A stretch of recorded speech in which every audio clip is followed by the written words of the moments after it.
In a land survey ये वाला जो प्रॉब्लम है, तो इसमें देखो हमें क्या करना है बेसिकली।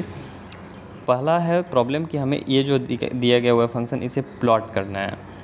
सेकंड है कि हमें इनिशियल गेस x0 y0 लेकर न्यूटन रैप्सन मेथड से हमें इसे सॉल्व करना है। सो स्टार्ट करते हैं।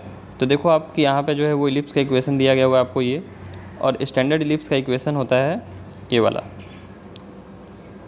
तो मैं जो दिया गया हुआ इक्वेशन है उसको कन्वर्ट कर देता हूँ स्टैंडर्ड इक्वेशन में, तो आपको पता चल जाएगा कि ए और बी का वैल्यू क्या होता है।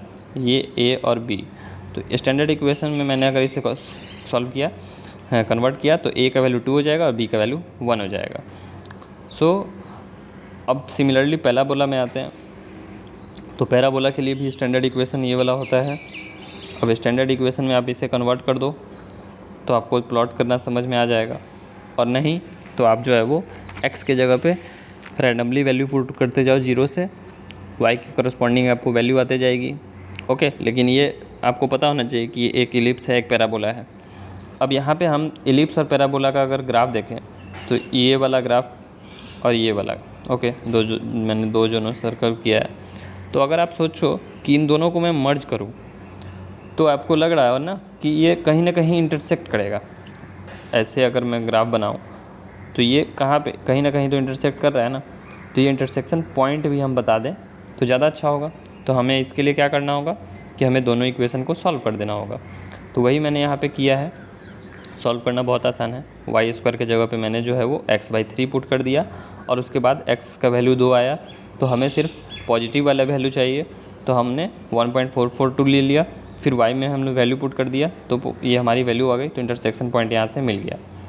अब यहाँ पे देखो कि एक चीज़ आप प्रॉब्लम में देख लो कि x और y की वैल्यू हमारी पॉजिटिव है, तो इसीलिए जो हमारा इलिप्स का इक्वेशन है इसमें मैंने ये क्वाड्रेंट और ये क्वाड्रेंट नहीं लिया, क्योंकि सिर्फ फर्स्ट क्वाड्रेंट में ही x और y की वैल्यू पॉजिटिव होती है।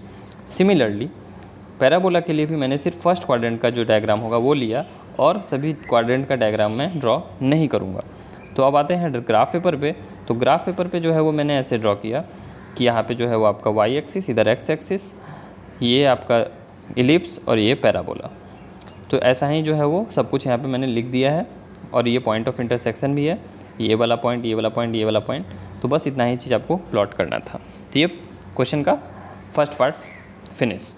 अब आते हैं सेकेंड पार्ट पे, जो कि कहा गया है कि हमें इसे सॉल्व करना है by taking initial guess 1, using Newton Raphson method for multi variable problem, और 3 इटरेशन करना है और 4 सिग्निफिकेंट डिजिट तक, यानी हमें x3, y3 की वैल्यू निकालनी है।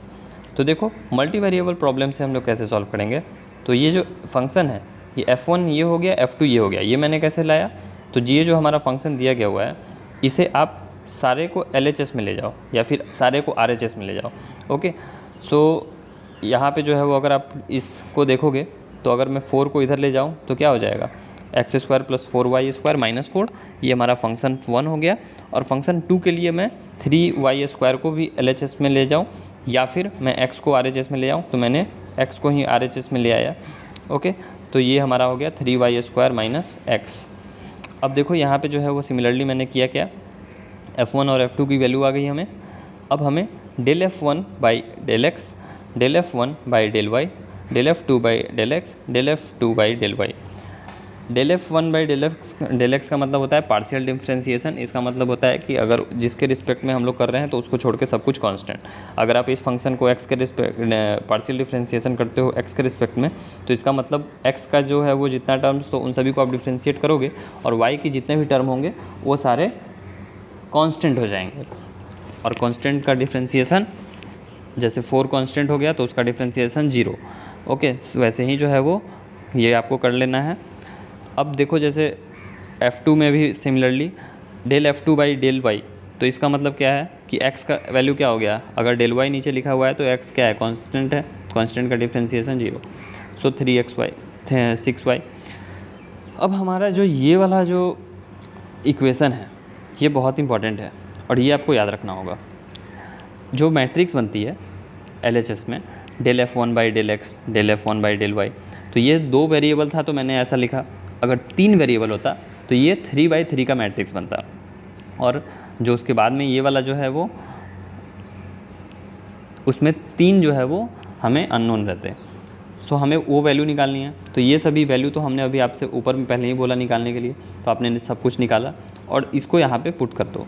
ये डेल x1, डेल x और डेल y जो लिखा है मैंने वो हो गया। और ये f of x1 eight x0, y0 का क्या मतलब है कि ये जो फंक्शन है ना, ये फंक्शन, इस फंक्शन में आप x0, y0 पे वैल्यू पुट करो और उसके आगे निगेटिव साइन लगा दो। ओके, सो वही हमने किया यहाँ पे। फर्स्ट इटरेशन स्टार्ट करते हैं। तो देखो x0, y0 से हमने ये वाला मैट्रिक्स लिख दिया, डेल x, डेल y लिख दिया, और ये जो हमारा फंक्शन था, तो फंक्शन में हमने x और y के जगह पे 1 और 1 पुट कर दिया और उसके आगे निगेटिव साइन लगा दिया। ओके, तो जस्ट यही हमने किया है यहाँ पे। अब यहाँ पे आप देखो कि इसे सॉल्व करने के बाद हमें x और y की वैल्यू आ गई, डेल्टा x और डेल्टा y की। तो हमारा जो नेक्स्ट x, y होगा, जैसे x1 और y1, तो ये x0 पर plus delta x, y0 plus delta y होगा। ओके, तो हमारा x0 और y0 क्या था, 1, 1। अब उसमें हमें ऐड करना होगा डेल्टा x और डेल्टा y, तो हमारा न्यू वैल्यू आ गया 1.5 और 0.75। सेकेंड इटरेशन की बात करें तो यहाँ पे हमें जो है वो x1, y1 निकालना है फिर से। तो हमने जो ऊपर में किया, ये वाला बॉक्स आप बनाओ, फिर इसमें वैल्यूज़ पुट करो।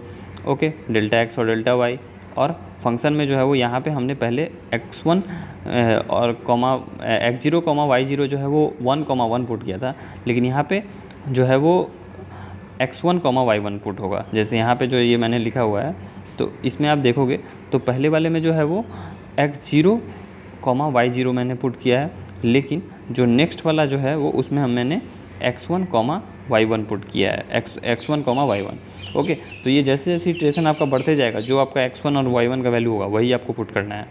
ओके, अब यहाँ पे जो है वो सॉल्विंग, फिर आप इसे सॉल्व करोगे तो डेल्टा x और डेल्टा y की वैल्यू आ जाएगी, और हम x2, y2 कैसे निकालेंगे, x1 plus delta y, y1 plus delta y।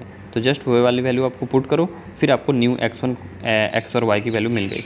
तो थर्ड इटरेशन में हमें जो ये इससे पिछले वाला मिला है वही यूज हो जाएगा। सिमिलरली स्टेप्स को रिपीट करो और आपको जो है वो यहाँ से जो फाइनल निकल के आई वैल्यू ये होगी हमारी x3, y3, और यही निकालना था फोर्थ सिग्निफिकेंट फिगर तक। देख लो आप यहाँ पे 3 इटरेशन करना था, 4 सिग्निफिकेंट डिजिट तक हमें x3, y3 निकालना था। तो हमने x3, y3 निकाल लिया यहाँ तक। लेकिन इसमें आप चाहे तो इसे चेक कर सकते हो। चेक करने के लिए जो है वो हमें टॉलरेंस चेक करना होगा, तो उसके लिए हमें नॉर्मल वैल्यू चेक करना होता है, और ये चेक करनी होती है ये वाला relation. Okay, xi+1 minus xi divided by xi+1। तो अब देखो इसमें जो है वो हमें xi और xi+1 की वैल्यू क्या लेनी है। तो xi+1 क्या है, जो लेटेस्ट वैल्यू आई है नॉर्मल की वो। अब नॉर्मल क्या होता है, जैसे सपोज़ करो कि ये हमारा जो बॉक्स बन रहा था ना ये, तो इसमें under root this square plus this square plus this square plus this square. जैसे अगर मैं बात करूँ सबसे पहला वाला इटरेशन की, तो अगर मैं आपसे बात करूँ कि इसका नॉर्मल क्या होगा, तो इसमें नॉर्मल हो जाएगा √2 square plus 8 square plus -1 square plus 6 square. Similarly second वाले के लिए √3 square plus 6 square -1 square 4.5 square. Third वाले के लिए यहाँ पे इसको जो भी आई है वैल्यू, सम का स्क्वायर का सम। अब उसके बाद जो है वो हम ये थर्ड वाला के बाद जो हमें वैल्यू आया, ओके, तो थर्ड वाला जो वैल्यू आया, इसके बाद हम लोग एक फिर से ऐसा वाला मैट्रिक्स तैयार कर सकते हैं, और उस मैट्रिक्स का जो है वो हमें नॉर्मल निकाल लिया। ओके, तो ये नॉर्मल जो है वो हमें आ गया। सो अब हमने जो है वो लास्ट वाले जो है वो इसका इन दोनों का ही बस देखना है। ओके, आप चाहे तो इसका और इसका भी देख सकते हो, इसका और इसका, लेकिन ये मतलब 0.001 के आसपास नहीं आएगा, बहुत ज़्यादा आएगा, मीन्स इसलिए जो है वो उन सभी का मैंने चेक नहीं किया। मैंने बस ये जो सर्कल किया इसी का चेक किया। तो इसमें आप चेक किया तो 0.0035 आया, टॉलरेंस से अभी भी ज़्यादा है, लेकिन इसके बाद अगर आप एक स्टेप कर दोगे और आगे इटरेशन, तो आपका वैल्यू जो है वो 0.001 से बहुत कम आ जाएगा। लेकिन फिर भी 0.0035 सिग्निफिकेंट है, ठीक है।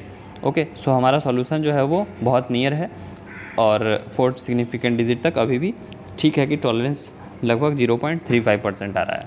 सो आई होप कि आपको जो मल्टी वेरिएबल का प्रॉब्लम है समझ में आया होगा, और आप चाहे तो इसका थ्योरेटिकल पोर्शन वाला भी वीडियो देख सकते हो। प्लेलिस्ट का लिंक आपको डिस्क्रिप्शन बॉक्स में मिल जाएगा।